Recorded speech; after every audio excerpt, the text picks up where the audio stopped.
2026 এই বছরটি মেষ রাশির জাতক জাতিকার ক্ষেত্রে নেতৃত্ব দেওয়ার বা পাপ নির্ণয় করার বছর বলে বিবেচিত হবে।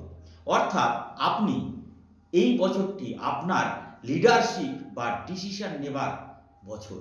বিগত কয়েক বছর ধরে আপনি যে সকল জায়গা থেকে নিজেকে গুটিয়ে রেখেছেন, অর্থাৎ আপনি আপনার কাজ থামিয়ে রেখেছিলেন, সে যে কোনো কারণে হতে পারে, ওই বিষয় সম্পর্কিত ব্যাপারগুলি আবার আগুনের মতো করে জ্বলে উঠবে। অর্থাৎ আপনি ভীষণ তীব্র গতিতে ওই সকল কাজের দিকে এগিয়ে যাবেন এবং কাজগুলো সম্পূর্ণ করতে সফল হবেন।